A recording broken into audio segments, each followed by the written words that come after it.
ఓం నమ శివాయ. శ్రీశైల అరణ్యంలో వజ్రేశ్వరదేవి ఆలయం, ఒక గోప్యమైన ఆలయం ఉందని మీకు తెలుసా?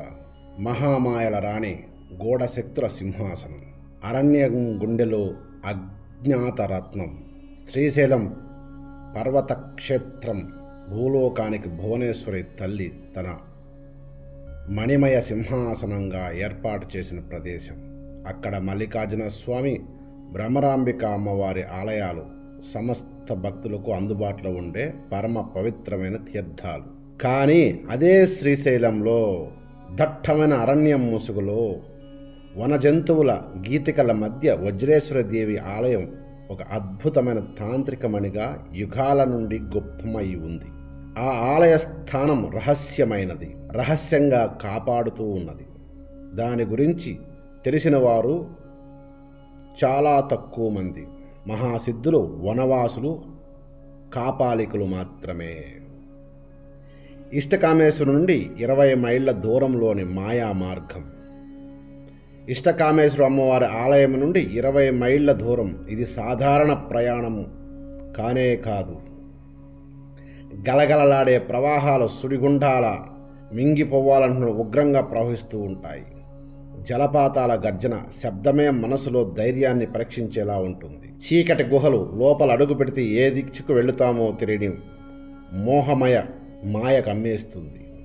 వృక్షమాయ అరణ్యంలో చెట్ల మార్గాన్ని మలుపు తిప్పుతాయి. ఒకే దారిలో 3 సార్లు తిరిగినా మీరు మొదట బయలుదేరిన ప్రదేశానికే చేరిపోతారు. ఇది అరణ్యమాయ. అరణ్యంలో కొన్ని రకాలైన చెట్లు చేసే మాయ. కొన్ని గహన వన ప్రదేశాల్లో గాలి కూడా ఒక రహస్య భాషలో మంత్రాలు పలుకుతున్నట్టుగా అనిపిస్తూ ఉంటుంది. ఈ ఆలయ రూపం తాంత్రిక శక్తి క్షేత్ర నిర్మాణం. గర్భగుడి నల్లటి గండకి రాయితో త్రినేత్ర వజ్రేశ్వరి మూర్తి, కళ్ళల్లో అగ్నిజ్యోతి, నుదుటపై వజ్ర చిహ్నం. రాత్రి వేళలో ఆమె మూర్తి వెనక వజ్రకాంతి తరంగాల వ్యాప్తిస్తాయి. ముఖమండపం లోపల అడుగు పెట్టగానే గాలి తడిగా కానీ మధురమైన గంధంతో నిండి ఉంటుంది. అది గుగ్గిలం, నల్ల కర్పూరం, చక్కెరకేలి, అరటిపళ్ళు వాసన ఎలా ఉంటుందో ఆ వాసన ఉంటుంది. హోమ ధూళి సువాసనలు మేళవించి ఉంటుంది ఆ ఏరియా. శిఖరం వజ్రాకృతిలో శిల్పకళారత్నం. చంద్రకాంతి తాగ్గానే ఆకాశంలో పౌర్ణమి కాంతిని 10 రెట్లు పెంచినట్లుగా మెరుస్తుంది ఆ గర్భగుడిపై ఉన్నటువంటి రత్నం. అక్కడ జరిగే మహామాయలు, వింతలు. వజ్రకాంతి వలయం. అర్ధరాత్రి సమయంలో గర్భగుడి చుట్టూ కేవలం సిద్ధులకు మాత్రమే కనిపించే వజ్రకాంతి వలయం ఏర్పడుతుంది. ఆ కాంతి స్పర్శలో నిల్చుంటే శరీరంలోని పాత వ్యాధులు కరిగిపోయి ఈ కాంతి మీ ఆత్మలో ఒక రహస్య చిహ్నాన్ని ముద్రిస్తుంది. అది మీ భవిష్యత్తు సాధనలకు తెరిచిన ద్వారమని తెలుసుకోండి. అక్కడే ఉన్న వజ్రతీర్థం. ఆలయం పక్కన ఒక చిన్న జలపాతం వజ్రతీర్థం అంటారు. దీనిలోని నీరు తాగితే హృదయంలో దౌర్బల్యం తొలగి వజ్రం లాంటి ధైర్యం కలుగుతుంది. ముఖం కడిగితే మానసిక కలుషం తుడిచి కన్నుల్లో తేజస్సు పెరుగుతుంది. కొంతమంది సాధకులు ఈ తీర్థం నీరు తాగిన రాత్రి స్వప్నంలో వజ్రేశ్వరి స్వరూపాన్ని దర్శించారని చెబుతూ ఉంటారు. మంత్రధ్వని. గాలి తాకిన ప్రతిసారి మృదు మంత్రనాదాలు వినిపిస్తాయి. ఓం వజ్రేశ్వరయ నమః లేదా ఓం హ్రీం వజ్రేశ్వరే స్వాహ అని. ఈ ధ్వని శబ్దంతో విన్నవారికి ఆ రాత్రి అంతరంగంలో మంత్రసిద్ధి మొదలవుతుందనే విషయాన్ని గ్రహించండి. పశుపక్ష్యాదులు కూడా అక్కడ విధేయతగా ఉంటాయి.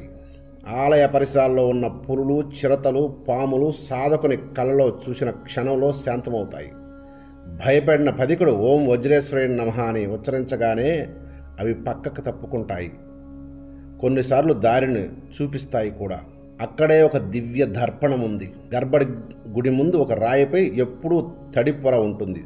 దానిలో చూడగానే మీ గత జన్మనాలు, రాబోయే కీలక సంఘటనలు ప్రత్యక్షమవుతాయి. ధైర్యం లేని వారు చూస్తే చీకటి మేఘాలే కనబడతాయి. సిద్ధులు చూస్తే భవిష్యత్తు శక్తి కనిపిస్తుంది. శక్తిపీఠాల యాత్రా మార్గం కూడా కనిపిస్తూ ఉంటుంది. వజ్ర కవచం. కార్తీక పౌర్ణమి రాత్రి అమ్మవారి గర్భగుడిలో ఒక స్వచ్ఛమైన వజ్ర కవచం ఆవిర్భవిస్తుంది. దాని హృదయంలో ఆరాధించిన వారికి అక్కడి నుంచి చనిపోయేంత వరకు దుష్టబాధలు, ఆత్మబాధలు, దారిద్ర్యం దరిచేవని గాఢ నమ్మకం. అక్కడ కాలం నిలిచిపోతుంది. నిలిచిన కాలం కొన్ని రాత్రులు ఆలయ ప్రాంగణంలో కాలమే కరిగిపోతుంది. గడియారాలు ఆగిపోతాయి. దీపాలు ఒక్క జ్వాలపై నిలుస్తాయి. గాలి కదలదు. ఆ సమయంలో సాధకుడు చేసే జపం 1000 రెట్లు ఫలితమిస్తుంది. ఆ గుడిలో ఆలయ శక్తి పీఠ మహిమ, వజ్రేశ్వరి అమ్మవారు కాళిక శక్తి ఉగ్రతత్వం, త్రిపుర సుందరి దేవుల సౌందర్యం, దుర్గాదేవి యొక్క పరాక్రమం, ఈ మూడింటిని సమ్మేళనం అయిన ఒక సమిష్టి రూపం. ఆమె వజ్రాయుధం 3 శత్రువులను ఛేదిస్తుంది. 3 శత్రువులను ఛేదిస్తుంది ఆమె వజ్రాయుధం. అజ్ఞానం, దుష్టశక్తి, దారిద్ర్యం, ఈ మూడింటిని దరిచేరకుండా చేస్తుంది ఆమె ఆయుధం. ఈ శక్తిపీఠం కేవలం భౌతిక రక్షణే కాదు, సాధనకు, ఆత్మకు, మహామోక్ష పదంలోకి నడిపించే కేంద్ర బిందువైన శక్తి చక్రం అనే విషయాన్ని గ్రహించండి. నా ప్రత్యక్ష అనుభవం. మొదటిసారి అక్కడ మేము అడుగుపెట్టినప్పుడు అరణ్యం నిశ్శబ్దమయ్యింది. గుడి వద్ద నా శరీరం వజ్రంలా భారంగా మారింది.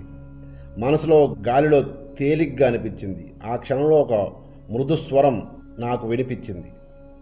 సాధక, నీ అంతరంగాన్ని శుద్ధి చేసుకో, వజ్రకాంతి నీలో ప్రవేశిస్తుంది. నా లోపల నుంచే నాకు ఒక అశరీరవాణి వినిపించింది.